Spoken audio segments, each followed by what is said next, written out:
Good afternoon, Your Honor. My name is Shane Walticall. I am a fire investigator with the Mandan Fire Department here in Mandan, North Dakota. And today I'm here to address the defense's motion to suppress evidence that I collected from a fire scene investigation located at 614 East Main Street here in Mandan, North Dakota. Just to give you a little bit of background information, on October 30th, the Mandan Fire Department was dispatched at approximately 1:17 p.m. to a residential structure fire. The Mandan Fire Department's protocol is to dispatch 2 engines, a ladder truck, and a battalion chief to every single residential structure fire. When arriving on location, the first due assignment noted heavy smoke coming from the front of the residence.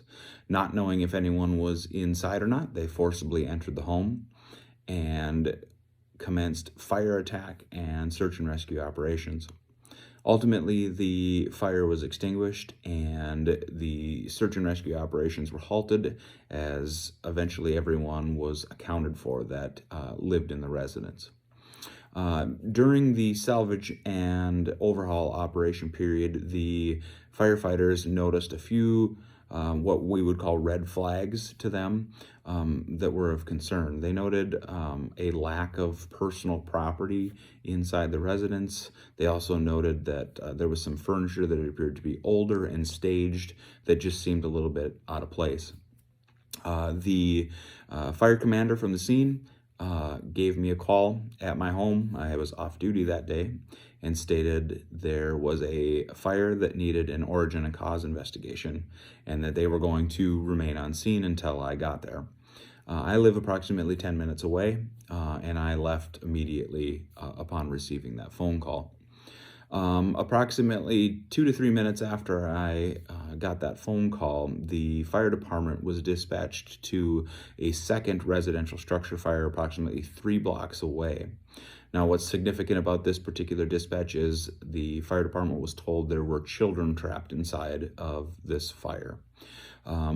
So understanding that information, the fire crews packed up their equipment and as quickly as they could responded to the structure fire that was 3 blocks away in order to rescue the allegedly trapped children.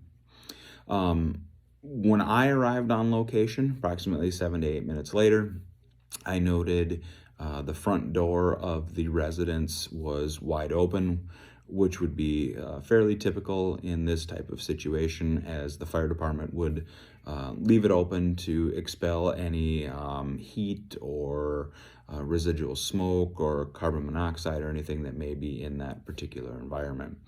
So I found an unsecured building. I entered the building with the intention of completing an origin and cause investigation. As I entered that structure, I noticed heavy heat and smoke damage throughout. The building is rather uninhabitable at this time. The utilities had been shut off by the fire department, and there was a significant amount of damage that I noted.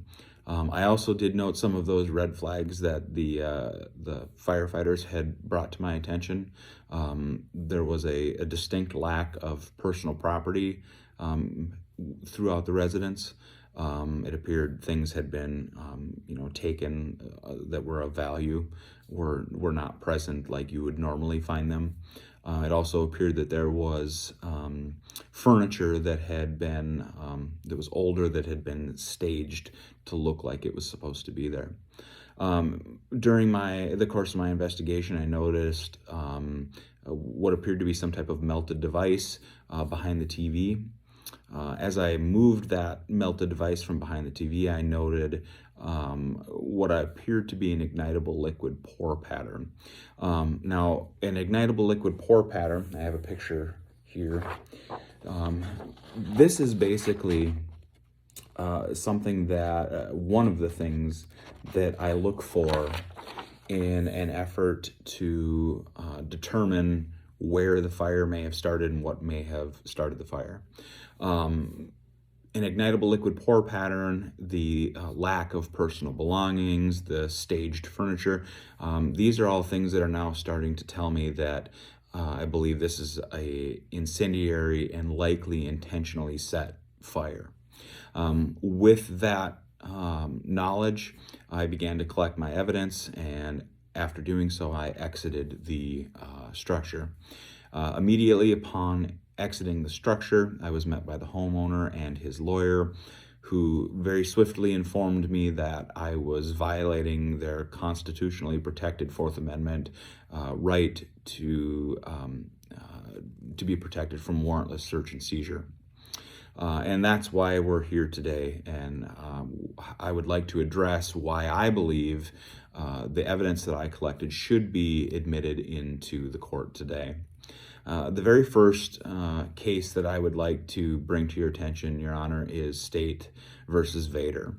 This particular case, albeit old, basically set the standard that an authorized person, which would be myself as the fire investigator for the fire department, has the right to conduct an origin and cause investigation in order to figure out what started the fire without a warrant. And I think that's important, Your Honor, to note here, because I, as the fire investigator, was acting at the time in my official capacity and was actively trying to find the origin and cause of the fire. The second case that is worth note here is Michigan v. Tyler. And that case was presented to the United States Supreme Court in 1978, and the Supreme Court ruled that although people are protected under the Fourth Amendment for warrantless search and seizure, there's a very defined line for firefighter operations. Now, it is very common on almost every single fire that we go to respond to the fire, to put the fire out, to do search and rescue, to do salvage and overhaul, and to complete a fire investigation. So because of this, every single step that we follow for every single fire is commonplace.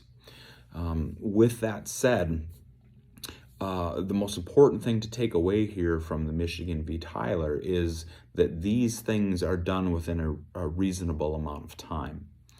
As I stated, my response time from my home to this particular fire scene was approximately 10 minutes. I had been en route for 2 to 3 minutes prior to the fire department even leaving, so I only had about a 6 to 7, maybe 8-minute response time where the scene had been left unsecured.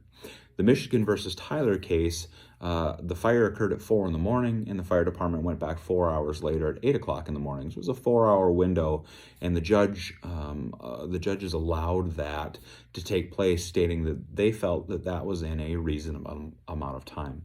Obviously, 6, 7, 8 minutes is quite a bit shorter than a 4-hour time period. So because we have a home that is uninhabitable, the utilities have been cut off, I'm an authorized personnel conducting an authorized investigation. I have numerous signs of things like ignitable liquid pour patterns that are pointing to an intentionally set fire, and that I acted within a extremely reasonable amount of time. I firmly believe that all of the evidence that I collected at 614 East Main Street should be allowed into the court today, and I'd be happy to answer any questions that you may have.